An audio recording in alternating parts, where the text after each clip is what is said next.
Salut, c'est qui a tout lu? Oui, vous ne rêvez pas, il y a bien eu 2 vidéos sur la chaîne le même jour. Oui. Bon, je vous avais dit que je reviendrais vite. Je suis revenue au bout de 2 mois au lieu du bout de 9 mois. C'est quand même pas mal, non?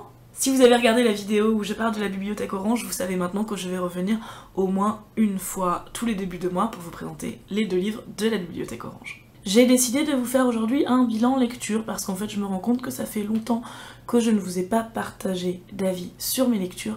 J'ai vraiment très peu lu l'année dernière parce que j'ai remarqué que mon dernier bilan lecture date de mai 2016 et j'ai dû lire seulement une quinzaine de livres depuis. Je vais vous présenter vraiment ceux qui m'ont marqué, ceux sur lesquels j'ai vraiment un avis à donner. Et le reste, ça passera à la trappe, tant pis. Vous pouvez aller sur mon livre addict si vraiment vous voulez absolument savoir ce que j'ai lu. Il y a le lien dans la description de la vidéo. Vous pouvez regarder dans mes lectures ce que j'ai lu. S'il y a certains livres sur lesquels vous voulez me demander un avis en particulier, n'hésitez pas, ça me fera toujours plaisir. Je vais commencer par vous parler d'une série de livres de fantasy. Je ne sais pas où je les ai mis, je ne les retrouve pas. Donc c'est une série en 3 tomes. Enfin apparemment, il y a encore 2 tomes qui vont sortir, mais pour le moment il y a 3 tomes qui sont sortis. La série s'appelle Les Salauds Gentilshommes de Scott Lynch. Et c'est une pure merveille.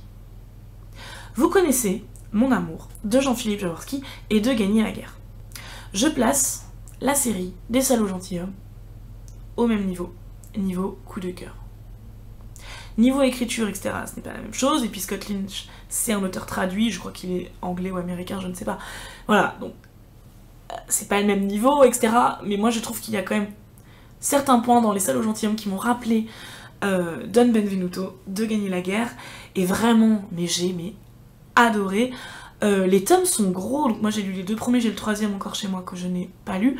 Les tomes sont gros, par exemple le premier tome fait je crois 600 pages. Mais il se passe tellement de choses, il y a tellement de rebondissements dans l'histoire, le monde est tellement riche, intéressant, les personnages sont tellement bien construits qu'on ne s'ennuie pas une seule seconde. Et on en redemande encore, et encore, et encore, et encore. Et quand au bout de 200 pages, il se passe un truc de fou, un peu comme dans Game of Thrones, il se passe un truc, et vous vous dites, bon bah, là, l'histoire elle est finie, je vois vraiment pas ce qu'il pourrait raconter de plus. Et là, bam, bam, bam il vous réinvente des trucs encore plus exceptionnels. Donc, Les Salauds Gentilshommes, c'est l'histoire d'un groupe de garçons qui sont des voleurs, mais des voleurs de haut niveau. Ils vivent dans un monde où les voleurs ont le droit de voler aux marchands, à la classe moyenne, mais ils n'ont pas le droit de voler aux riches. C'est un accord tacite, sauf qu'il y a ce groupe de garçons, les Salauds Gentilshommes. Il y a quelqu'un qui les a formés à se déguiser, à mentir, à manipuler, à se faire passer pour ceux qu'ils veulent. Ils connaissent toutes les langues étrangères, ils connaissent toutes les religions, ils connaissent tous les accords marchands de tous les pays de leur monde, ils connaissent tout. Ce sont des érudits, mais comme on en a rarement vu. Et tout ça, toutes leurs connaissances, ils les utilisent pour berner et voler les riches. Et du coup, ils montent des coups de génie, ils montent des arnaques, mais c'est absolument hallucinant tout ce qu'ils pensent. Et sincèrement, le monde est très crédible, parce que c'est ça. Vous allez me dire, ah oui, mais alors voilà, ils doivent monter des trucs, et puis c'est toujours les héros, et puis forcément ils vont s'en sortir, on sait que quoi qu'il arrive, ils vont y arriver. Et non, pas vraiment. Parce que justement, c'est ça que j'ai aussi apprécié dans Les Salauds Gentilshommes, c'est le fait que eux aussi, ils s'en prennent, mais plein la gueule. Un peu comme Don Benvenuto, c'est pour ça que je ramenais Les Salauds Gentilshommes à Gagner la guerre tout à l'heure. Don Benvenuto, c'est pareil, c'est un héros. Il est génial, il peut faire tout ce qu'il veut. Mais alors, putain, parfois sur sa route, il a mal, et il souffre, et il ne sait pas s'il va s'en sortir, et parfois vraiment, on peut le dire, il est dans la merde. Les Salauds Gentilshommes, c'est la même chose. Et sincèrement, c'est une merveille. Ensuite, j'ai lu Madame Bovary, de Gustave Flaubert. Je sais pas pourquoi, en fait, je savais pas que je l'avais dans ma bibliothèque, et puis un jour, je crois que c'était quand j'ai déménagé, je me suis dit, tiens, j'ai Madame Bovary, je ne savais pas. Et j'aime bien dès que j'ai fini une lecture, demander à mes abonnés Twitter de voter pour ma prochaine lecture. Et donc un jour, on m'a choisi celui-là. Et je m'attendais à détester, parce que sincèrement, quasiment tout le monde déteste Madame Bovary. On m'a toujours dit que Gustave Flaubert, c'était des descriptions à n'en plus finir, un style très lourd à lire, voilà. Donc je m'attendais à ce que ce soit très difficile, je m'attendais à détester Emma Bovary, comme tout le monde déteste Emma Bovary, en tout cas c'est la critique que j'entends le plus. Et je ne sais pas si c'est justement parce que je m'attendais à ne pas aimer que j'ai autant aimé. J'ai adoré. L'écriture, j'ai trouvé ça génial. J'ai beaucoup aimé Emma Bovary. J'ai parfaitement compris son cheminement de pensée, alors oui, effectivement, elle se plaint tout le temps, etc. Mais vraiment, j'ai beaucoup aimé. Son mari me fait de la peine. Mais sinon, non, vraiment, je suis rentrée dans l'histoire et je n'en suis plus sortie. Et j'ai aimé la plume de Gustave Flaubert, j'ai aimé ses descriptions, j'ai aimé tout. Non, vraiment, j'ai pas beaucoup plus de choses à dire parce que c'est un classique que quasiment tout le monde connaît et que beaucoup d'entre vous ont lu. Je sais que le problème, en fait, c'est que ça fait partie des lectures qu'on impose à l'école. Et oui, effectivement, je pense que si j'avais lu Madame Bovary à 15 ans, je ne l'aurais pas appréciée comme je l'ai appréciée maintenant. Donc je suis contente de ne pas l'avoir lu plus tôt. Mais là, vraiment, ça a été une belle découverte à laquelle je ne m'attendais pas. Le secret de la manufacture des chaussettes inusables de Annie Barrows. Alors c'est l'auteur qui a écrit Le cercle d'amateurs d'épluchures de patates, qui est un livre que j'avais adoré, mais vraiment adoré. Donc ça c'est mon père qui me l'a offert. Et je ne savais pas trop à quoi m'attendre, parce que j'ai tellement aimé le cercle d'amateurs des épluchures de patates que j'avais peur d'être déçue par celui-là. Et finalement, oui, j'ai beaucoup aimé aussi.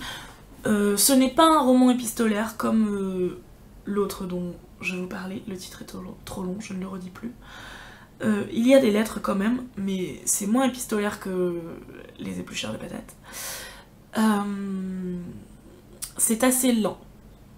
On suit une famille en fait et on découvre des secrets de famille, etc. En fait, c'est un peu le même schéma et la même thématique que le cercle d'amateurs des épluchures de patates. Et oui, j'ai bien aimé. Ça fonctionne encore. J'ai passé un bon moment. J'ai pleuré, j'ai ri, mon cœur s'est serré, j'ai trouvé ça beau, j'ai trouvé ça triste. Oui, vraiment il y a énormément de choses. Alors oui, c'est vraiment très très lent, il faut pas s'attendre à 12 000 rebondissements. Mais si vous aimez bien les lectures de ce genre, qui se lisent doucement, facilement, qui se savourent, mais qui vous mettent vraiment dans une ambiance feutrée, ouatée, je sais pas, c'était comme un cocon ce livre en fait. Il se passait pas grand chose mais c'était doux et en fait quand je me mettais dans la lecture, j'avais envie d'y rester en fait. J'avais envie de rester avec les personnages, ils me plaisaient, ils me heurtaient, ils me transportaient. Et oui, c'est ça en fait. Cette lecture, ça a été un peu un cocon douillet. Et j'ai trouvé ça beau et... c'est une happy end et... voilà, je sais pas, on a un peu l'impression d'être devant un téléfilm de M6 l'après-midi un peu et... c'est agréable, de temps en temps ça fait plaisir. Et c'est quand même bien écrit, ça se lit facilement, mais c'est quand même, voilà, c'est bien écrit, c'est quand même assez soutenu, c'est quand même assez conséquent niveau page, voilà. Mais oui, voilà, si vous cherchez une petite lecture doudou et que vous n'avez pas peur de vous ennuyer, que vous avez le temps de vous laisser porter par une histoire riche, tentez-le. Pour finir, je vous parle d'une relecture, je vous parle de Belle Amie de Maupassant, donc qui est un livre que j'avais lu quand j'étais au collège et que j'avais vraiment adoré. Ça m'avait, je me souviens, c'est un des premiers livres qui m'a laissé une impression si forte que toute ma vie j'ai dit Belle Amie c'est dans mon top lecture, etc. Vraiment ça m'avait bouleversé un peu ce livre quand j'étais au collège. Et ce genre de livres qui m'ont laissé des émotions aussi fortes, j'aime bien les relire en fait. Et donc là j'ai attendu peut-être 15 ans avant de le relire et je suis ravie de l'avoir relu. Donc Belle Amie, c'est le surnom de Georges Duroy, qui est un soldat, un ancien soldat qui est à Paris, donc ça se passe à la fin du 19e siècle. Belle Amie d'ailleurs est un peu le roman qui me fait dire que ma période préférée de l'histoire c'est la fin du 19e siècle à Paris. Il y a bien sûr d'autres événements, d'autres choses, d'autres auteurs après au cours de ma vie qui me font dire que c'est vraiment la période dans laquelle j'aurais souhaité vivre, mais Belle Amie c'est vraiment le premier ouvrage, la première chose qui m'a ouvert l'esprit à cette époque, à cette période de l'histoire, et c'est aussi pour ça je crois que je le chéris autant.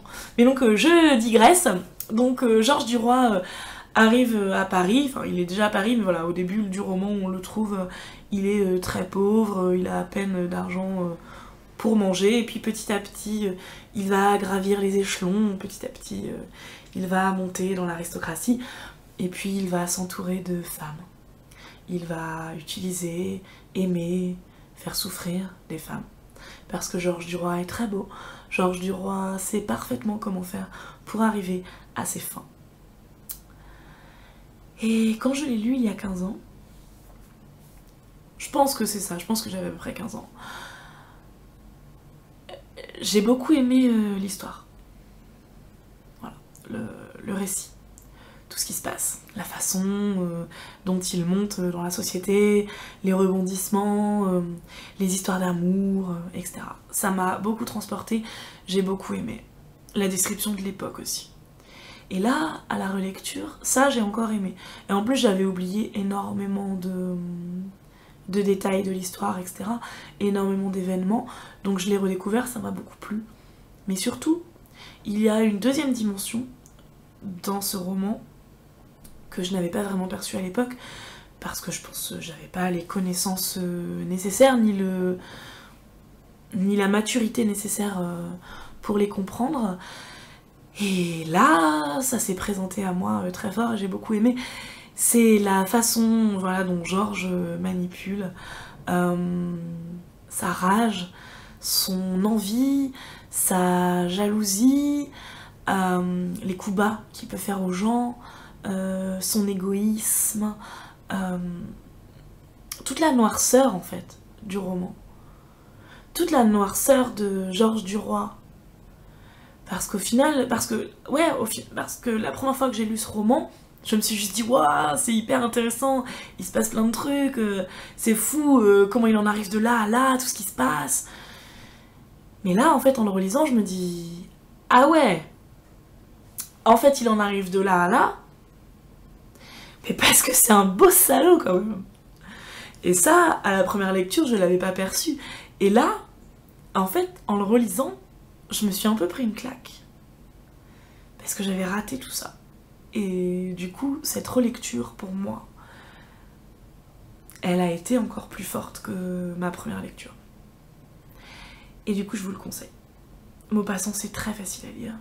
Et vraiment, ce Georges Duroy, il est très fort. Très très fort pour séduire les hommes, les femmes. Je pense qu'il vous séduira aussi. Comme à chaque fois, vous mettez vos réactions en commentaire. À bientôt!